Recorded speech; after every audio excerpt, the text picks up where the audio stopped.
Chinese TV आजकल पाकिस्तान में बहुत इन होती जा रही है, लेकिन अगर आपको उससे बहुत ऊपर की चीज चाहिए और चाइनीज गाड़ी उससे भी सस्ती चाहिए तो ये गाड़ी एक बेस्ट ऑप्शन है। यह है EQC 400 2020 model. I've been feeling weird, I can't seem to focus good enough. Nothing's really clear, sometimes it could be a little tough. I just need to feel like the end's in sight for me, but let's be real और इसके बारे में anxiety. काफी सारी चीजें interesting हैं, specially जो इसका बैज है। अब EQ जो मर्सिडीज की लाइनअप में गाड़ी होती है वो गाड़ी हमेशा इलेक्ट्रिक होती है, और सी इसमें ये बताता है कि ये गाड़ी सी क्लास के बराबर की है। अगर आप सी क्लास देखें या फिर GLC देखें तो ये गाड़ी उसी के बराबर की है, उसी के साइज की है, और ये GLC के प्लेटफॉर्म पे बेस्ड है। ये गाड़ी ग्राउंड अप ईवी बनने के लिए बिल्डिंग की गई, एक ही प्लेटफॉर्म यूज किया गया है दो गाड़ियों के लिए। और फिर इसमें 4MATIC की वर्जन भी दी गई है, जो कि शो को आता है कि ये गाड़ी ऑल व्हील ड्राइव है। Yes, Mercedes all wheel drive EV, और वो भी 1.5 करोड़ रुपए के अंदर। और साइज के लिहाज से ये गाड़ी एक प्रॉपर क्रॉसओवर है। अगर पाकिस्तान में देखा जाए तो ये गाड़ी स्पोर्टेज वगैरह जितनी है, लेकिन हर चीज यहाँ पे लग्जरी में टॉप नॉच है। और इसमें सबसे खास है इसका इंटीरियर। ये मर्सिडीज की मोस्टली नई गाड़ियों जैसा है। और अगर इस गाड़ी का इंटीरियर देखें तो इस टाइम पे जो सी क्लास वगैरह थी उनके भी इंटीरियर खूबसूरत नहीं थे। मेरे ख्याल से अपने पैसों में तो ये इंटीरियर सबसे बेस्ट है। ना चाइनीज गाड़ियां इतना प्यारा ऑफर करी है, ना ही इस प्राइस वाली कोई इंजन वाली गाड़ी। यहाँ पे एम्बिएंट लाइटिंग काफी स्लीक कंटिन्यू करती है, डैशबोर्ड में भी और डोर्स में भी। इसके आप जोन्स को डिफाइन कर सकते हैं, और इसके अलावा ये सीट्स हीटेड भी हैं। फिर ये गाड़ी क्योंकि AMG ट्रिम है तो इसका रूम पूरा ही ब्लैक है, और यह भी ऑब्वियसली ज्यादा की फिनिश में। फिर रूफ लाइनर भी इसमें ब्लैक है, बट ये स्पेसिफिक गाड़ी है हार्ड टॉप। कुछ गाड़ियों में पैनोरामिक रूफ भी आती है, बट वो इससे थोड़ी महंगी होती है। खैर, इसकी सीट में फिर ये थाई सपोर्ट भी आता है, जो कि आपको GLC या GMB वगैरह में देखने को मिलेगा, और इसमें भी है। ये चीजें आपको सी क्लास वगैरह में नहीं मिलती, और ये मेरे ख्याल से एक फिट चीज है। डैशबोर्ड की बिल्ड क्वालिटी भी यहाँ पे सही नेक्स्ट लेवल है। यहाँ पे जगह जगह ये ब्रॉन्ज फ्रिल्स कंटिन्यू की गई हैं, जो कि इस इरा की मोस्टली ईवीज में आती थी। अगर आप BMW देखें M5 CS वगैरह, या फिर कोई भी इस तरह की कार जो कि ईवी होती हैं, उनमें इस तरह के ब्रॉन्ज ट्रिम्स आपको देखने को मिलेंगे। BM iX में भी ऐसी ही ट्रिम्स आती हैं। और डैशबोर्ड के सेंटर में दिया गया है 12.5 इंचेस का मैसिव MBUX, और इसके बारे में फिट चीज ये है कि ये टच में भी है। मोस्टली ई क्लासेस भी टच में ऑफर नहीं करती, बट इसका टच वाला है। और इसमें Bluetooth, aux, navigation, USB, Android auto, Apple CarPlay, electric stats, ये सब गाड़ी आपको यहाँ पे शो करवाती है, और यह भी काफी हाई क्वालिटी। इसकी ट्रांजिशंस भी काफी स्मूथ हैं, और एम्बिएंट लाइटिंग के भी आप अलग अलग फीचर्स बना सकते हैं। प्लस इसकी आप जोन्स को भी अलग अलग कर सकते हैं इस तरह से, रेड की अलग, फ्रंट की अलग। इनको मैं ऑन करूंगा तो अलग से एडजस्ट कर सकता हूँ। यहाँ पे ये गाड़ी मुझे स्टैट्स वगैरह सारी शो करवाती है। नीचे इसका दिया गया है क्लाइमेट कंट्रोल, जो कि इसमें डुअल जोन आता है। फिर इसमें क्लॉक की जगह ये एयरबैग की लाइट दी गई है, और ये शो करवाती है कि कब एयरबैग ऑन है कब ऑफ है। अगर पैसेंजर यहाँ पे नहीं बैठा हुआ तो एयरबैग खुद ही ऑफ हो जाएगा, और अगर बैठेगा तो ये लाइट यहाँ पर ऑन हो जाएगी और एयरबैग ऑन हो जाएगा। ये मेरे खास एक फिट चीज है। अगर यहाँ पैसेंजर नहीं बैठा हुआ और गाड़ी का एक्सीडेंट होता है तो इसके दोनों एयरबैग डिप्लॉय नहीं होंगे, आपका खर्चा बच जाएगा। पीछे इसके दिए गए हैं कप होल्डर्स वगैरह। यहाँ पे ट्रैक पैड दिया गया है, जो कि अगेन नया वाला है। इस तरह का ट्रैक पैड आपको 20 से आगे की गाड़ी में देखने को मिलता है, या 21 से आगे की, तो इसमें वही है। और बाकी यहाँ पे बेसिक चीजें दी गई हैं जो कि मोस्टली मर्सिडीज ऑफर करती हैं। इस पर ड्राइव मोड्स भी आते हैं। सेंटर कंसोल की कैपेसिटी भी इस गाड़ी में डिसेंट है। डैशबोर्ड की वाइब भी इस गाड़ी में सही प्रीमियम है। अगर आप यहाँ पे गौर करें तो ये सिल्वर कलर की फ्रिल्स दी गई हैं, जो कि इसके डोर से शुरू होती हैं और फिर डैशबोर्ड में कंटिन्यू करके ऊपर से होती होती दूसरे डोर तक जा रही हैं, और ये एक सही इसकी लुक में प्रीमियम टच ऐड करती है। यही फ्रिल्स यहाँ भी दी गई हैं, और मेरे ख्याल से ये चीजें बड़ी फिट है। खैर, स्टीयरिंग व्हील्स में वही आता है जो कि इस एरा की मोस्टली मर्सिडीज ऑफर करती थी। सी क्लास में ये स्टीयरिंग आपको देखने को मिलता था, और इसमें कंट्रोल्स वगैरह मेटालिक दिए गए हैं।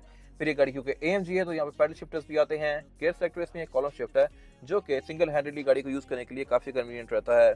मीटर भी इसमें पूरी स्क्रीन है, और ये भी ग्राफिक्स के लिहाज से काफी हद तक नई वाली ई क्लास या सी क्लास जैसी है। इसकी आप थीम्स को भी चेंज कर सकते हैं इस तरह से।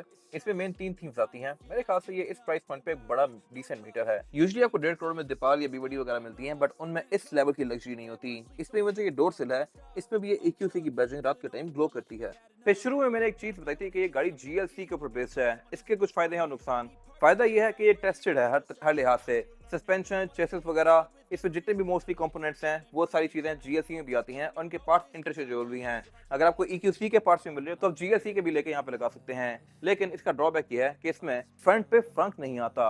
मोस्टली ईवी जो ग्राउंड बिल्ड की जाती हैं, जैसे कि पोर्शे टायकान हो गई, ऑडी e-tron वगैरह हो गई, उनमें फ्रंट पे फ्रंक आता है, बट इसमें अंडर द हूड सब कुछ ब्लैक है। ये पूरा ही ब्लैक है जो कि फिक्स्ड है इन प्लेस, और इसको आप रिमूव नहीं कर सकते। फिर यहाँ पे लाइन दी गई है जो कि शो करवाता है कि ये गाड़ी ईवी है, और मेरे ख्याल से इस कैटेगरी में ये वाला हुड सबसे बेस्ट है। मोस्टली ईवीज में सिर्फ बिल्कुल बेसिक सी जगह होती है, एक फट्टा सा लगा हुआ होता है। कुछ गाड़ी में तो ये होता ही नहीं है, बट इसमें यहाँ पे वर्क किया गया है, और तो यहाँ पे लोग जाएंगे भी नहीं। बाकी इसमें फिर बोनट के अंदर इंस्टॉलेशन दी गई है। बोनट इसमें ओपन भी हाइड्रोलिक से होता है। तो इसमें स्टेनलेस स्टील का भी काफी यूज किया गया है, जो कि इसकी वेट रिडक्शन को भी बेहतर बनाता है। और जहां तक बात है स्टैट्स की, तो ये गाड़ी 407 हॉर्स पावर यूज करती है। ये एक बहुत डिसेंट फिगर है इसकी गाड़ी के लिहाज से। और इसमें ट्रांसमिशन आती है CVT यानी कि सिंगल गियर है। फिर एक सिंगल चार्ज में ये गाड़ी तकरीबन 400 किलोमीटर चल सकती है डिपेंडिंग अपॉन योर यूजेज। और इसके अलावा ये गाड़ी चार्ज होती है ओवरनाइट, 7 साढ़े 7 8 घंटे लेती है। तो 400 प्लस हॉर्स पावर, 400 किलोमीटर की रेंज, ये सब मेरे ख्याल से अच्छे फिगर्स हैं और मोस्टली गाड़ियां आज भी यही फिगर ऑफर कर रही हैं। लुक्स के लिहाज से ये गाड़ी बैक पे भी फ्यूचरिस्टिक है। टेल लाइट इसमें यहाँ पे भी एंड टू एंड कंटिन्यू करती है। और इसमें जो रिवर्सिंग कैमरा है वो आता है इसके लोगो के अंदर। ये जैसे आप रिवर्स लगाते हैं तो कैमरा बैक की तरफ खुल जाता है। और इसके अलावा इसका ट्रंक अनलॉकर भी यही है। अगर मैं इसको ऊपर से प्रेस करूंगा तो इसकी डिग्गी इस तरह से ऑल द वे अप जाएगी। टेलगेट इसमें ऑब्वियसली फॉरवर्ड है और ट्रंक कैपेसिटी भी यहाँ पे अच्छी खासी दी गई है। बट ये क्योंकि ईवी है तो इसमें बैक पे स्पेटर वगैरह नहीं आता। यहाँ पे इसके इलेक्ट्रिकल कंपोनेंट्स आते हैं और जस्ट यहाँ पे चार्जर दिया गया है एंड दैट्स इट। बाकी रियर बेंचेस इसके फोल्डेबल हैं प्रॉपर। यहाँ पे ये ट्रंक का सेपरेटर दिया गया है और यहाँ से आप बैक सीट्स को ड्रॉप भी कर सकते हैं इन बटन्स को यूज करके। और उस पर टेलगेट भी फॉरवर्ड है। इसकी आप हाइट को भी ऑब्वियसली एडजस्ट कर सकते हैं। और फीचर्स के नाम पे यहाँ पे आते हैं parking sensors and that's it. तो एग्जॉस्ट है ही नहीं इसमें, तो इसलिए इसकी टिप्स भी नहीं दी गई। बाकी स्पॉइलर वगैरह, वॉशर वगैरह सब कुछ इसमें नॉर्मल है, जो कि यूजुअली गाड़ियों में आता है। फिर लुक्स के लिहाज से भी ये गाड़ी से फ्यूचरिस्टिक है, आउट ऑफ द बॉक्स लगती है। इस तरह से इसकी DRL end to end continue कर रही है। फ्रंट पे अच्छा खासा मैसिव मर्सिडीज का लोगो स्लैप किया हुआ है इसके ऊपर। और स्कैरलेट में भी ब्लू लाइंस कंटिन्यू कर रही है, जो कि शो को आता है कि ये कार ईवी है। तो प्रेशर लैंप भी इसके अच्छे खासे मैसिव है। थ्रो भी इसकी फिट है और ऑन होने पे ये गाड़ी एक ट्रांजिशन इफेक्ट देती है। फिर इसमें फीचर्स के नाम पे पार्किंग सेंसर्स आते हैं, ADAS के फीचर्स आते हैं।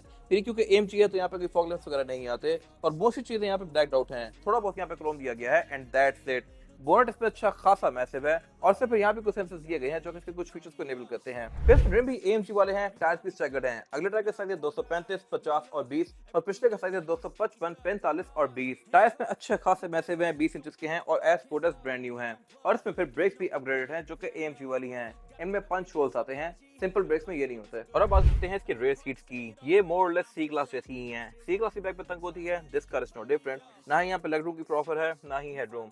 हेडरूम इसमें फिर ठीक है, लेग रूम इसमें बहुत कम है। और ऑब्वियसली इस कैटेगरी की गाड़ियों में ये होता ही ऐसा है। फीचर्स यहाँ पे डिसेंट है, एयर वेंट्स आते हैं। नीचे यहाँ पे एक ये ट्रे दी गई है, इसमें 2 C2C पावर आउटलेट है और यहाँ पे प्रॉपर नॉर्मल पावर आउटलेट भी है। सेकंड प्लेटर भी इसको आप कह सकते हैं।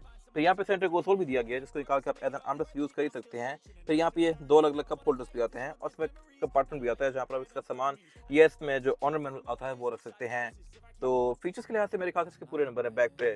फिर यहाँ पे रेयर पैसेंजर्स के लिए एयर बैग्स भी आते हैं, सीट बेल्ट भी आती हैं, आइसोफिक्स के एंकर्स भी आते हैं। लेकिन एक चीज यहाँ पे कम है और वो है पैनोरामिक रूफ। कुछ गाड़ियां ऑफर करती हैं और इसमें अगर होता तो मेरे ख्याल से बहुत बेहतर था। ये 20 मॉडल है, 4मैटिक है, PPF प्रोटेक्टेड है और इसकी डिमांड है 1,45,00,000 रुपए। ये सेकंड मोड स्पोर्ट के पास अवेलेबल है। और अगर आपने इसके बारे में कोई इन्फॉर्मेशन लेनी है तो आप दिए गए नंबर पे कॉल कर सकते हैं या फिर आप सेकंड मोड स्पोर्ट को विजिट कर सकते हैं, जो कि रावलपिंडी में DH2 के गेट 1 के ऑपोजिट लोकेटेड है। हमारी एक और ब्रांच भी है रावलपिंडी में मरी रोड पे। अगर आपको ये वीडियो पसंद आई है तो उसको लाइक जरूर कीजिएगा, चैनल को सब्सक्राइब भी कर लीजिएगा और अगर आपके पास इस गाड़ी से रिलेटेड कोई भी राय है तो उसको कमेंट सेक्शन में शेयर भी जरूर कीजिएगा ताकि वो लोग जो ये गाड़ी लेने वाले हैं तो आपकी राय से फायदा उठा सकें। अपना ख्याल रखिएगा। Thank you. Feeling weird, I can't seem to focus good enough. Nothing's really clear, sometimes it could be a little tough. I just need to feel like the end's in sight for me. But let's be really real, anxiety can foggy all this stuff.